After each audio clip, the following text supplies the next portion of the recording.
Okay, welcome to Sankalp Study Success. Friends, now let us discuss about properties of arithmetic progression. Okay, these properties are very important. ఈ properties ఏంటంటే సింపుల్గా మనకి కొన్ని ప్రాబ్లమ్స్ని సులువుగా చేయడానికి యూజ్ అవుతాయి, right? So look at the first property. ABC are in AP, then 2B equal to A plus C.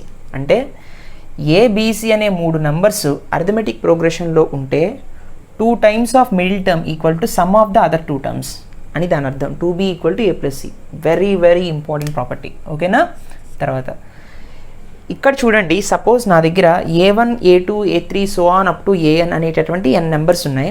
అవన్నీ అరిథమెటిక్ ప్రోగ్రెషన్లో ఉన్నాయి అనుకుందాం, right? With fixed constant common difference. Okay, see అప్పుడు సెకండ్ టర్మ్ని nth టర్మ్కున్న ముందు నెంబర్ని, థర్డ్ టర్మ్ని n-1th టర్మ్ కన్నా ముందు నెంబర్ని, దట్ ఈస్ n-2 నెంబర్ని, వీటిని మనం యాడ్ చేస్తూ ఉంటే ఇలా A4ని AN-3ని యాడ్ చేసిన, A1ని ANని అంటే ఫస్ట్ టర్మ్ని లాస్ట్ టర్మ్ని యాడ్ చేసిన వాటి వాల్యూస్ అన్నీ ఈక్వల్గా ఉంటాయి. రిమెంబర్, అంటే ఇది ఎట్లా అర్థం చేసుకోవాలంటే, సపోజ్ నా దగ్గర ఒక సిరీస్ ఉందనుకోండి, 2, 4, 6, 8, 10, 12 ఇలా ఉందనుకోండి. అంటే ఫస్ట్ టర్మ్ని లాస్ట్ టర్మ్ని యాడ్ చేయండి, ఎంత వస్తుంది? 14. నెక్స్ట్ AN-2 ఇక్కడ చూడండి, A2 AN-1 ఇది AN అనుకోండి, అప్పుడు ఇది AN-1 కదా. సపోజ్ ఇది A1 A2 అనుకుందాం, ఇది A3 అనుకుందాం. అంటే A2 ప్లస్ AN-1 ఎంత? A2 plus AN-1 4 plus 10 that is nothing but 14. A1 plus AN, A1 plus AN 14. అలా మళ్ళీ రెండింటిని యాడ్ చేయండి, 6 plus 8 that is nothing but 14. వీటి వాల్యూస్ అన్నీ కూడా ఈక్వల్గా ఉంటాయి అని చెప్పడం అనమాట. వెరీ ఇంపార్టెంట్ ప్రాపర్టీ ఇది కూడా. సరే, అంటే ఈ ప్రాపర్టీస్ని మనం కొన్ని క్వశ్చన్స్ని చదివినప్పుడు ఈ లాజిక్ని బయటికి తీయాలి ఈ ప్రాపర్టీని యూజ్ చేసి, రైట్? సరే, కొన్ని క్వశ్చన్స్కి మనం సొల్యూషన్ చేస్తున్నప్పుడు మధ్యలో కూడా ఈ ప్రాపర్టీస్ని వాడుకోవాలి షార్ట్ కట్స్ కింద, రైట్? తర్వాత ఇక్కడ చూడండి, A1 plus A2 plus A3 plus so on up to AN అంటే ఈ ఏపీలో అర్థమెటిక్ ప్రోగ్రెషన్లో ఉండేటటువంటి నెంబర్స్ అన్నిటిని కూడా యాడ్ చేసినప్పుడు వాటి యొక్క సమేషను ఎలా ఉంటుంది అంటే, మనకు ఆల్రెడీ తెలుసు n/2 into 2A plus n-1 into D లేదా n/2 into A plus L, ఇది తెలుసు. అయితే ఇంకొక షార్ట్ కట్ ఏంటంటే, n ఈజ్ ఆడ్ నెంబర్ అంటే అలా ఆడ్ నెంబర్ ఆఫ్ టర్మ్స్ ఉన్నాయనుకోండి, అంటే 1, 2, 3, 4, 5, 6 అలా ఆడ్ నెంబర్ ఆఫ్ టర్మ్స్ ఉన్నప్పుడు ఏంటంటే summation of the entire arithmetic progression ఎంత అవుతుందంటే n into middle term, right? ఇది 51st టర్మ్ 51వ నెంబర్ అనుకోండి, 51 is nothing but odd number కాబట్టి 51 ఇంటూ ఇందులో ఉండేటటువంటి మిడిల్ టర్మ్ ఏంటో అది వాల్యూ వేశారనుకోండి, మీకు ఆన్సర్ వచ్చేస్తుంది. ఈ సమ్మేషన్ మొత్తం వస్తుంది. అప్పుడు మళ్ళీ ఆ రెండు ఫార్ములాస్ మనం యూజ్ చేయాల్సిన అవసరం లేదు. ఒకవేళ అకార్డింగ్ టు ద డేటా వాడు మిడిల్ టర్మ్ ఇచ్చి n ఆడ్ అని మనకి తెలుస్తుంటే ఈ ఫార్ములా వైసేయచ్చు. అదే n ఈవెన్ అయిందనుకోండి, అప్పుడు ఫార్ములా ఏంటంటే n/2 into some of 2 middle terms. Middle terms రెండింటిని తీసుకుని, అంటే సపోజ్ 5 ఉందనుకోండి, నాకు మిడిల్ టర్మ్ మాత్రం కేవలం 1 ఒకటే. 6 ఉందనుకోండి, నాకు మిడిల్ టర్మ్స్ ఏంటి? ఈ 2, అవునా కదా? 6 ఉన్నప్పుడు ఈ 2 మిడిల్ టర్మ్స్ అవుతాయి, రైట్? ఈ రెండింటిని తీసుకుని కూడా ఇవి రెండింటి యొక్క సమ్మేషన్ చేయాలి. సమ్మేషన్ చేసి ఇంటూ n/2 చేయాలి. n is nothing but n is even, ఎంత last number, right? Last digit యొక్క నెంబర్. సరే, చూడండి fourth one. If A1, A2, A3 so on AN are in AP ఇవన్నీ కూడా అర్థమెటిక్ ప్రోగ్రెషన్లో ఉంటే అప్పుడు ఒక 3 ఇంపార్టెంట్ పాయింట్స్ రాశాడు. చూడండి, ఏంటంటే దాన్ని మనం రివర్స్లో రాసినా ఆ సిరీస్ మళ్ళీ ఏపీలోనే ఉంటుంది. అంటే ఇక్కడ చూడండి, మనం 2, 4, 6, 8, 10, 12 రాసాం. 12, 10, 8, 6, 4, 2 రాసిన ఇది కూడా మళ్ళీ అర్థమెటిక్ ప్రోగ్రెషన్లోనే ఉంది. అంటే రివర్స్ సిరీస్ కూడా అర్థమెటిక్ ప్రోగ్రెషన్లోనే ఉంటుంది. తర్వాత ఈ పర్టిక్యులర్ వాల్యూస్ అన్నిటికీ కూడా లాంబ్డా అనేది ఒక స్కేలార్ అనమాట. అంటే ఏదైనా ఒక నెంబర్ 2, 3, 5, -1, -2 సంథింగ్ ఒక నెంబర్ని, ఒక ఇంటీజర్ని మనం యాడ్ చేసినా మైనస్ చేసినా ప్రతి నెంబర్కి వచ్చేటటువంటి సిరీస్ కూడా ఏపీలోనే ఉంటుంది, right? either you do plus or minus, that's why A1 plus or minus lambda, A2 plus or minus lambda, A3 plus or minus lambda and so on AN plus or minus lambda ఇలా చేసినా సరే అది arithmetic ప్రోగ్రెషన్లోనే ఉంటుంది ఆ series కూడా, right? అదేవిధంగా multiplication చేసినా సరే అర్థమెటిక్ ప్రోగ్రెషన్లోనే ఉంటుంది. కానీ అప్పుడు లాంబ్డా ఎలా ఉండాలి అంటే ఖచ్చితంగా ఏ రియల్ నెంబర్ సెట్లోనే తీసుకోవచ్చు, కానీ 0 తీసుకోకూడదు. ఎందుకంటే 0 తీసుకుంటే అన్ని 0 అయిపోతాయి కదా, రైట్? అందుకని lambda belongs to real number -0 అని రాశాను అనమాట, right? Please note this. Look at a question, very important question. So if 1, 1/2 log 3 power 1 minus x plus 2 to the base 3 log 4 into 3 power x minus 1 to the base 3 are in arithmetic progression, then find the value of x. సరే, ఇక్కడ 3 numbers ఇచ్చాడు. 1 ఇదొకటి లాగ్స్లో ఇచ్చాడు, మిగిలిన 2. అవి ఏపీలో ఉన్నాయంట. మనకి ఆల్రెడీ తెలుసు ప్రాపర్టీలో ఏబీసీ ఏపీలో ఉన్నాయి అంటే దాని అర్థం ఏంటి, be equal to 2b equal to a+c. Yes or no? ఈ ఫార్ములా మనం వాడదాం. So this is A, this is B, this is C, right? According to that formula what I will be getting 2 into 1/2 log 3 power 1 minus x plus 2 to the base 3 equals to a plus c. A is nothing but 1 plus c log 4 into 3 power x minus 1 to the base 3, right? Okay, so 2 gets cancelled here. So what I will be getting here, so log 3 power 1 minus x plus 2 to the base 3, right, equals to 1 plus 1 ని నేను ఎలా రాస్తానంటే చూడండి, ఇక్కడ log to the base 3 ఉంది, ఇక్కడ log to the base 3 ఉంది. 1 ని నేను ఎలా రాయొచ్చు, I know that log a to the base a equals to 1. అవునా? అంటే ఈ వాల్యూ బేస్ వాల్యూ ఈక్వల్గా ఉంటే దాని వాల్యూ 1 అవుతుంది. కాబట్టి ఇక్కడ బేస్ 3 ఉంది కాబట్టి నేను ఏం చేస్తానంటే log base 3 రాస్తాను. దిస్ ఈజ్ నథింగ్ బట్ 1 కదా, ఎందుకంటే నాకు కన్వీనియన్స్ కోసం. So plus log 4 into 3 power x minus 1 to the base 3, right? Okay, so ఇది అలాగే ఉంచండి. So log 3 power 1 minus x plus 2 equals to the base 3 equals to log a plus log b, log ab, yes or no? So log to the base 3 into 4 into 3 power x minus, okay, 3 power x minus 1, right? So log of a into b, log a plus log b, log ab, yes or no? Okay, so ఇక్కడ మనం observe చేయాల్సింది ఏంటి అంటే, see friends, అటు ఇటు logs పోతాయి కదా, ఈ లాగు పోతే మనకి కేవలం ఫంక్షన్ ఈక్వేట్ చేయొచ్చు. Yes or no? So function equate చేస్తే వస్తుంది 3 power 1 minus x plus 2 equals to 3 into 4 into 3 power x minus 1. అవునా కదా? సో రైట్, లాగు క్యాన్సిల్ చేయకూడదు, కానీ ఏంటంటే బోత్ సైడ్స్ లాగ్స్ ఉన్నాయి కాబట్టి ఫంక్షన్స్ ఈక్వల్ అవుతాయి. సరే చూడండి, now what it will come 3 power 1 minus x. See 3 power 1 minus x నేను ఎలా రాయించినానా, a power m minus n ఉందనుకోండి, that is nothing but a power m plus ఇది మైనస్ అయినా, this is nothing but a power m into a power minus n అని రాయించు కదా దీన్ని. Of course a power m by a power n, కానీ నేను ఇలా మ్యానిపులేట్ చేశాను సో దట్ నాకు కొంచెం ఈజీగా ఉంటుంది. సో 3 power 1 minus x ఇప్పుడు ఎలా రాయొచ్చు, 3 into 3 power minus x plus 2 equal to 3 4 12 into 3 power x, 12 into 3 power x minus 3 1 3, right? సరే, ఇక్కడ నాకు 3 power minus x ఉంది, ఇక్కడ 3 power x ఉంది. ఈజీగా సాల్వ్ చేయడానికి నేనేమనుకుంటానంటే let 3 power x equal to t అనుకుంటాను. 3 power x t అయితే 3 power minus x ఎంత అవుతుంది, 1/t అవుతుంది, అంతే కదా? ఈజీగా సాల్వ్, అస్తమానం 3 power x రాయకుండా, right? So that time waste అవ్వకుండా ఉంటుంది. సో చూడండి, so 3 into 1/t, okay, plus 2, okay, equals to 12 into t, 12t, that is minus 3, yes or no? ఇప్పుడు నాకు ఒక క్వాడ్రాటిక్ ఈక్వేషన్ వచ్చే ఛాన్స్ ఉంది కదా, yes or no? 3 plus 2t కింద ఉన్న t అటు వెళ్ళిపోతుంది, t into 12t minus 3, right? So 3 plus 2t equals to 12t square minus 3t. So what I will be getting 12t square minus 3t minus 2t minus 3 equals to 0, right? So 12t square minus 3t minus 2t is minus 5t minus 3 equals to 0, right? So ఇప్పుడు నేను ఏం చేయొచ్చు, 12 3s are 36, yes or no? minus 36t. సరే, minus 36 అంటే 36 is nothing but 9 4s 36 కదా, 9 4s కాబట్టి minus 90 plus 4t అని రాయొచ్చు కదా.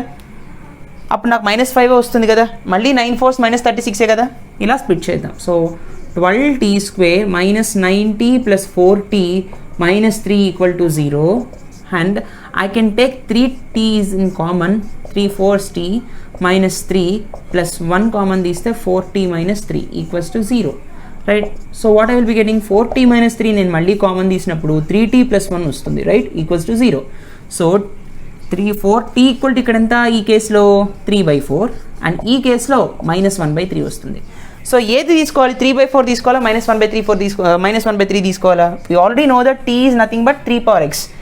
ఎప్పుడైనా గుర్తుపెట్టుకోండి, ఎక్స్ ప్లేస్లో ఏ నెంబర్ ఉన్నా సరే 3 power x value is always greater than 0. 3 power x value is always greater than 0. ఎందుకని, 3 power నెగిటివ్లో ఉందనుకోండి 1/3 వస్తుంది. 1/3 అంటే 0 point something, 0.333, that is nothing but greater than 0. 3 power 0 is nothing but 1. 1 is also greater than 0. 3 power 1, 3 power 2, 3 power any positive number is also greater than 0. కాబట్టి కంపల్సరీగా 3 power x value that is nothing but t value greater than 0. కాబట్టి -1/3 తీసుకోకూడదు, only t is equal to 3/4 తీసుకోవాలి, right? So t equal to 3/4. So what is the t value? That is nothing but 3 power x. So 3 power x equals to 3/4, right? x కావాలి నాకు. So 3 అటు వెళ్ళిపోతే ఏమవుతుంది? x equal to log 3/4. ఇది base కింద వెళ్తుంది, sorry 3 కాదు 3 వస్తుంది, రైట్? ఈ 3 బేస్ కిందకి వెళ్తుంది. ఏ పవర్ ఎక్స్ ఫార్మేట్లో ఉంది కదా, ఏ పవర్ ఎక్స్కి ఇన్వర్స్ ఏంటి? లాగ్ వెళ్ళి బేస్ కిందకి ఏ వస్తుంది, తెలుసు కదా ఇది. సో ఎక్స్ ఈక్వల్ టు ఇది ఫైనల్గా. సో దీన్ని ఇంకా మనం ఎలా మ్యానిపులేట్ చేయొచ్చు? X equal to log A by B, log A minus log B, అవునా? So log 3 to the base 3 minus log 4 to the base 3. అవునా? log 3 to the base 3 is nothing but 1 again. So x equals to 1 minus log 4 to the base 3. This is the answer. x equal to ఎంత?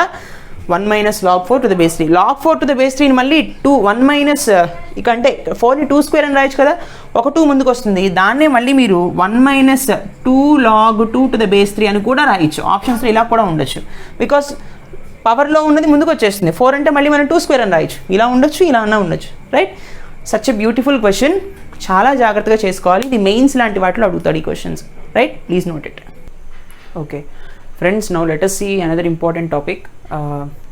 Very important key points అనమాట ఈ టాపిక్లో. సరే, selection of terms in an AP. ఏపీలో suppose మనల్ని క్వశ్చన్స్లో ఎలా అడుగుతాడంటే, certain numbers are in AP అంటాడు. ఆ నెంబర్ సిరీస్ వాడు ఇవ్వడు, మనం అజ్యూమ్ చేసుకోవాలి. ఎలా అజ్యూమ్ చేసుకోవాలి అంటే, సపోజ్ చూడండి, ఆడ్ నెంబర్ ఆఫ్ టర్మ్స్ ఇచ్చాడు అనుకోండి, అప్పుడు ఖచ్చితంగా కామన్ డిఫరెన్స్ అనేది డి ఉండేలా చూసుకోవాలి. ఈవెన్ నెంబర్ ఆఫ్ టర్మ్స్ ఇచ్చాడు అనుకోండి, కామన్ డిఫరెన్స్ అనేది 2D ఉండేలా చూసుకోవాలి, రైట్? అంటే ఆడ్ నెంబర్ ఆఫ్ టర్మ్స్ ఇస్తే మనం ఎలా అజ్యూమ్ చేసుకోవాలంటే, ఏపీలో ఉన్న వాటిని ఏ, దానికి ముందు ఒక కామన్ డిఫరెన్స్ డి కదా, ఏ ప్లస్ డి, ఏ మైనస్ డి, అలా తీసుకోవాలి, ఓకేనా? 3 టర్మ్స్, ఓకే. అదే 5కైనా అంతే, ఏ minus d, a plus D, మళ్ళీ దీనికి ఇంకో డి యాడ్ చేయండి, ఏ ప్లస్ 2D, ఇంకో దీన్ని దీని నుంచి దీనికి మళ్ళీ సపరేట్ చేయండి, ఏ మైనస్ 2D వస్తుంది, రైట్? తర్వాత ఈవెన్ నెంబర్ ఆఫ్ టర్మ్స్ అన్నప్పుడు ఖచ్చితంగా ఏ తీసుకోకూడదు. ఈవెన్ నెంబర్ ఆఫ్ టర్మ్స్ అన్నప్పుడు ఏతో స్టార్ట్ చేయకూడదు. ఆడ్ నెంబర్ ఆఫ్ టర్మ్స్ అన్నప్పుడు మాత్రం ఏతో స్టార్ట్ చేయాలి, ఒకటి ప్లస్ చేయాలి, ఒకటి డి మైనస్ చేయాలి. ఈ విధంగా కూడా అంతే, 5 టర్మ్స్ అయినా 3 టర్మ్స్ అయినా. అయితే 4 or 6 అంటే ఈవెన్ నెంబర్ ఆఫ్ టర్మ్స్కి స్టార్టింగే ఏ minus d, a plus D తీసుకోండి. ఆ తర్వాత ఖచ్చితంగా గుర్తుపెట్టుకోండి, common difference should B 2D for even terms. So -2D చేయండి, -3D వస్తుంది, +2D చేయండి, +3D వస్తుంది. అదేవిధంగా వీటికైనా అంతే, right? For any number of odd even terms 2D should be the common difference. For any number of odd terms D should be the common difference. ఈ విధంగా మనం select చేసుకోవాలన్నమాట టర్మ్స్ని. Selection of terms in an arithmetic progression. దీని మీద కొన్ని problems చేద్దాం, మీకు అర్థమవుతుంది, right? Please note it. Okay, look at the next question. ఇందాక మనం డిస్కస్ చేసుకున్న టాపిక్ మీద ఈ question. The sum of the 3 terms in arithmetic progression is 27 and sum of their squares is 293. Find them. Yes, ఇక్కడ ఏమంటున్నాడు? 3 terms in an AP అంటున్నాడు. ఆ 3 terms వాడు ఇవ్వలేదు కదా, మనం అజ్యూమ్ చేసుకోవాలి. 3 is nothing but odd number. Odd number ఉన్నప్పుడు common difference should be d, yes or no? కాబట్టి a minus d, a plus d, ఇదే కదా 3 టర్మ్స్. సరే, వాడు ఏమన్నాడు? Sum of 3 terms in AP is 27. ఈ 3 టర్మ్స్ యొక్క సమేషన్ ఎంత? 27 అంటున్నాడు. కాబట్టి a minus d plus a plus d equals to 27, right? Okay, minus d plus d gets cancelled. What I will be getting? 3a equal to 27, a equals to 9. 9 3s 27 కదా, a equals to 9. సరే, and the sum of their squares is 293 అంటున్నాడు. sum of their squares అంటే a minus d whole square plus a square plus a plus d whole square equals to 293, right? Okay, what is the value of a minus d whole square? a square minus 2ad plus d square, right? Plus a square plus 2ad plus d square equals to 293. Yes or no? And here minus 2ad plus 2ad gets cancelled. A square plus a square plus a square, that is nothing but 3a square plus d square is 2d square equals to 293, right? We already know that a equal to 9. Substitute here. What I will be getting? 3 into 9 square plus 2d square equals to 293. So 9 9s 81. 81 3s 243 plus 2d square equals to 293. So what is the value of 2d square? 293 ki 243 అటు వెళ్తే minus అవుతుంది. So 293 minus 243 is nothing but 50. So I will be getting d is equal to plus or minus root 50. Sorry, అప్పుడే కాదు, d square equals to 50/2 చేయాలి కదా, 50/2, 2 ముందుంది కాబట్టి this is nothing but 25. Okay, what is the value of d? Plus or minus root 25. That means d value is plus or minus 5. సరే, d value plus or minus 5 అని తెలిసింది అంటే ఇక్కడ మనం మనకు కావాల్సింది ఫైండ్ దెమ్, ఆ 3 టర్మ్స్ ఏవో కావాలి. ఏ వాల్యూ 9 తీసుకుని d వాల్యూ 5 తీసుకున్నప్పుడు టర్మ్స్ ఏంటి, ఏ వాల్యూ 9 తీసుకుని d వాల్యూ -5 తీసుకున్నప్పుడు టర్మ్స్ ఏంటో రాయాలి. రెండు పాసిబిలిటీస్ మనం రాసుకోవాలి. సరే, first thing is a minus d. ఇక్కడ ఏ 9 d 5 అనుకున్నాం. So 9 minus 5 is 4. తర్వాత a ఈజ్ నథింగ్ బట్ 9. ఆ తర్వాత a plus d, 9 plus 5 is nothing but 14. Right, 4, 9, 14 is the are the terms in AP according to those 2 conditions. మరి ఈ particular combination ఎలా వస్తాయి? So a minus d కదా, 9 minus of -5, that is nothing but 9 plus 5, that is nothing but 14, 9, మళ్ళీ 4 వస్తుంది. 9 minus 5, right, plus into minus is minus, 9 minus 5 is 4, same అవే వచ్చాయి. So answer is 4, 9, 14 are 14, 9, 4 ఏదైనా పర్వాలేదు. Right, these 3 are in arithmetic progression. So these are the numbers you need to select in the options. Right నాన్న, ఏదో ఒక ఆర్డర్లో ఇస్తాడనమాట ఆప్షన్స్లో మనకి. Please note it. Okay, look at this question నాన్న. ఈ పర్టికులర్ మోడల్లో ఒక క్వశ్చన్ ఫ్రేమ్ చేయొచ్చు ప్రోగ్రెషన్స్ నుంచి. సరే, look at the question. The sum of the first n terms of 2 arithmetic progressions are in the ratio 2n plus 3 is to 3n minus 1. Find the ratio of fifth term of these APs. Beautiful question. ఏమన్నాడు? Sum of the first n terms of 2 APs అంటున్నాడు. రెండు arithmetic progressions ఉన్నాయి. ఆ రెండు arithmetic progressions యొక్క first n terms యొక్క summation యొక్క ratio ఇచ్చాడు. అంటే సపోజ్ ఒక అర్థమెటిక్ ప్రోగ్రెషన్ యొక్క సమేషన్ Sn అనుకోండి, ఇంకొక అర్థమెటిక్ ప్రోగ్రెషన్ యొక్క సమేషన్ Sn డాష్ అనుకుందాం. ఇది ఒక ప్రోగ్రెషన్, ఇది ఒక ప్రోగ్రెషన్. ఈ రెండు ప్రోగ్రెషన్స్ యొక్క సమేషన్ యొక్క రేషియోస్ ఇచ్చాడు such that 2n plus 3 divided by ఎంత? 2n plus 3 divided by 3n minus 1. Yes or no? What is Sn? n by 2 into 2a plus n minus 1 into d. Right? Whole divided by n by 2 into దీనికి variation చూపించుకోవడానికి మనం 2 ఇది a dash అనుకుందాం, 2a dash plus n minus 1 into d dash అనుకుందాం. Right, in order to show the variation. So these two gets cancelled. n అనేది రెండు, ఇక్కడ ఎంత టర్మ్, ఇక్కడ ఎంత term, no change will be there for n. n represents number of the term, these represents numbers, right? A and d represents numbers. Okay, fine. So this is nothing but 2n plus 3 whole divided by 3n minus 1. అవునా? సరే, ఇక్కడ నేను ఏం చేస్తాను అంటే 2 common తీస్తాను. దీనిలో తీసినప్పుడు a plus I will be getting n minus 1 by 2 into d whole divided by 2 into a dash plus n minus 1 by 2 into d. Right? 2 also gets cancelled, equal to 2n plus 3 by 3n minus 1. Fine. చూడండి, ఇప్పుడు నాకేం కావాలి? Ratio of the fifth term కావాలి. Fifth term అంటే fifth term is nothing but a plus 4d. అవునా కదా? అంటే నాకు ఇక్కడ n మైనస్ 1 బై 2 ప్లస్లో 4 ఉండాలి. అవునా కదా? అంటే n minus 1 by 2 equals to 4 అనే కదా అర్థం. దీని నుంచి ఏం చెప్పొచ్చు? n minus 1 equal to 8, n equals to 9. అంతేనా? n value 9. అంటే ఇది n మైనస్ 1 బై 2 ప్లస్లో 4 ఉండాలి అంటే రైట్, n వాల్యూ ఎంత ఉండాలి? 9 ఉండాలి. అంటే ఇక్కడ మనం 4ని రీప్లేస్ చేసినప్పుడు n వాల్యూ ఖచ్చితంగా 9 పెట్టాలి కదా ఇందులో ఉన్న n వాల్యూలో.